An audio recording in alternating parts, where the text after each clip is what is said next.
Middle east में जो जंग थम गई थी वो एक बार फिर भीषण अंदाज में छिड़ सकती है। पाकिस्तान की राजधानी इस्लामाबाद में कूटनीतिक वार्ता पूरी तरीके से फेल हो चुकी है। अमेरिका और ईरान के बीच वो बातचीत जिस पर पूरी दुनिया की नजर थी वो पूरी तरह बेनतीजा रही और अब सवाल सिर्फ एक है, क्या मिडिल ईस्ट एक और बड़े युद्ध की ओर बढ़ रहा है? इस्लामाबाद से आई ये बड़ी खबर पूरी दुनिया को चौंका रही है। पाकिस्तान की राजधानी में करीब 21 घंटे तक चली हाई लेवल बातचीत अचानक टूट गई।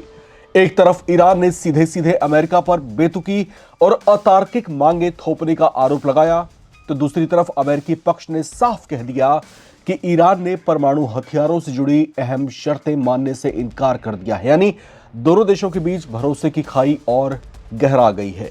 अब ईरान के सरकारी मीडिया IRIB के मुताबिक ईरानी प्रतिनिधिमंडल ने 21 घंटे तक लगातार बातचीत की, लेकिन हर बार अमेरिकी शर्तें ही अड़चन बनती रही। ईरान का दावा है कि उसने अपने राष्ट्रीय हितों से समझौता नहीं किया और यही वजह रही कि बातचीत आगे नहीं बढ़ सकी। यानी साफ है कि तेहरान अब किसी भी कीमत पर झुकने के मूड में नहीं है। वहीं दूसरी तरफ अमेरिकी उपराष्ट्रपति JD वेंस ने भी इस असफलता को स्वीकार करते हुए कहा कि हम किसी समझौते पर नहीं पहुंच पाए और ये ईरान के लिए ज्यादा बुरी खबर है। उनका सीधा आरोप है कि ईरान ने परमाणु हथियार न बनाने की अनिवार्य शर्त को मानने से इनकार कर दिया। यानी वॉशिंगटन के लिए यह सिर्फ कूटनीतिक असफलता नहीं बल्कि सुरक्षा का बड़ा खतरा बनता जा रहा है। और अब सबसे बड़ा ट्विस्ट, इस बातचीत से ठीक पहले डोनाल्ड ट्रंप ने जो चेतावनी दी थी वो अब और ज्यादा डराने वाली लग रही है। ट्रंप ने साफ शब्दों में कहा था कि अगर बातचीत फेल हुई तो हम अपने सबसे खतरनाक हथियारों का इस्तेमाल करेंगे। सोचिए, यह सिर्फ बयान नहीं था बल्कि एक खुली धमकी थी। ट्रंप ने यह भी कहा था कि अमेरिका पहले ही अपने सैन्य संसाधनों को तैयार कर चुका है। जहाजों में अब तक के सबसे एडवांस्ड और खतरनाक हथियार लोड किए जा चुके हैं। उन्होंने यहां तक कह दिया था कि इस बार तैयारी पहले से भी कहीं ज्यादा बड़े स्तर पर है। यानी अगर टकराव हुआ तो उसका असर सिर्फ एक देश तक सीमित नहीं रहेगा बल्कि पूरा मिडिल ईस्ट उसकी चपेट में आ सकता है। अब सवाल यह है कि आगे क्या यह सिर्फ दबाव बनाने की रणनीति है या कोई युद्ध की तैयारी? दुनिया भर के एक्सपर्ट्स मान रहे हैं कि इस बातचीत के फेल होने के बाद मिडिल ईस्ट में तनाव और तेजी से बढ़ सकता है।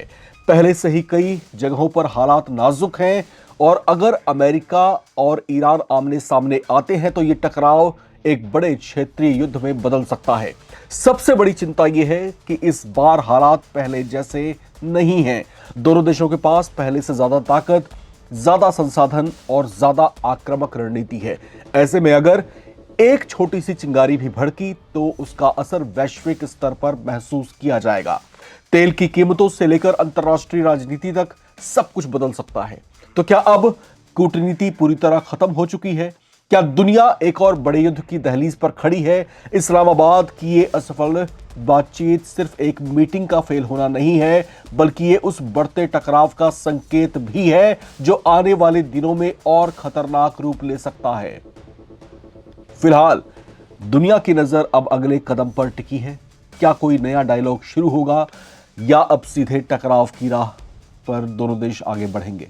क्योंकि अब दांव सिर्फ दो देशों का नहीं बल्कि पूरी दुनिया का है। सबसे ज्यादा चिंता वाली बात इस समय खाड़ी के उन देशों के लिए है जिन पर इनका सीधा प्रभाव पड़ रहा है।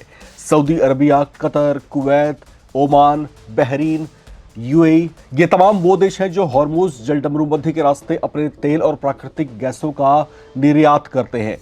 उनका व्यवसाय पूरी तरीके से इस समय बाधित हो रहा है। हॉर्मुज में इस समय तनाव एकदम अपने चरम पर है।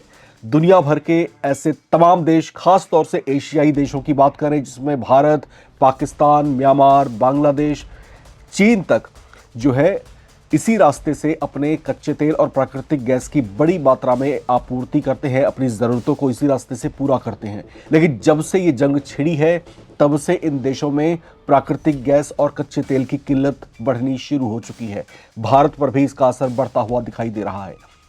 सभी यही कामना कर रहे थे कि ये बातचीत अपनी परिणति तक पहुंचती, सफलता की ओर बढ़ती और इसका कोई हल निकल पाता, लेकिन अंततः हुआ वही जिसकी संभावनाएं पहले से व्यक्त की जा रही थी, जो संभावनाएं पहले से जताई जा रही थी। आखिरकार ये बातचीत विफल हुई। जेडी वेंस ने दो टूक शब्दों में कहा था कि ईरान हमारी शर्तें नहीं मान रहा, इसलिए अब बातचीत करने का कोई औचित्य नहीं है, इसलिए अब हम वापस अमेरिका लौट रहे हैं। उनकी तरफ से यह स्टेटमेंट आते ही दुनिया भर में हलचल बढ़ती हुई देखी गई। इस बात को लेकर के जो अंदेशा था वो कहीं ना कहीं अब पूरा होता हुआ दिखाई दिया। अब इसके बाद किस तरह की संभावनाएं बनती हुई दिखाई दे रही हैं। हालात एक बार फिर से उसी तरफ इशारा कर रहे हैं कि क्या अमेरिका और ईरान फिर से आमने सामने की स्थिति में होंगे। क्या 14 दिन की शांति की जो घोषणा की गई थी, क्या उसके बाद वापस ये जंग रिज्यूम हो जाएगी? क्या वापस दोनों देश एक दूसरे पर जो है हमले करने शुरू कर देंगे? तो ये स्थितियां कहीं ना कहीं अब बेहद बड़े तनाव की ओर बढ़ती जा रही हैं। अब इस तरह के हालात से कैसे निपटा जाएगा? क्या बातचीत का अभी भी कोई मौका बीच में है? क्या दोनों देशों की तरफ से कोई प्रस्ताव इस बीच आ सकता है? क्या अब एक नए सिरे से नई बातचीत किसी दूसरे देश में होने की संभावनाएं हैं? ये तमाम वो सवाल हैं जो मिडिल ईस्ट में जबरदस्त तरीके से गूंज रहे हैं, क्योंकि अगर ऐसा नहीं होता तो आप मान करके चलिए कि हालात बद से बदतर होते चले जाएंगे। और जिस तरह की चेतावनी डोनाल्ड ट्रंप की तरफ से दी गई है, ऐसा लग रहा है कि डोनाल्ड ट्रंप पहले ही ठाने बैठे थे कि ये बातचीत अल्टीमेटली जो है विफल ही हो जाएगी और अब हम वापस जो है ईरान पर हमला करेंगे। आखिर डोनाल्ड ट्रंप के जहन में इस समय क्या चल रहा है? डोनाल्ड ट्रंप के दिमाग में इस समय क्या चल रहा है? बातचीत की मेज पर दोनों देश जब इकट्ठा हो रहे थे, उससे पहले शुक्रवार की शाम को डोनाल्ड ट्रंप की तरफ से एक स्टेटमेंट आता है। वो साफ तौर से कहते हैं कि अगर बातचीत विफल हुई तो हम जो है ईरान पर अपने सबसे घातक, सबसे खतरनाक वेपन से हमला करेंगे। तो क्या ये प्रोवोकेटिव जो है स्टेटमेंट उनकी तरफ से नहीं था?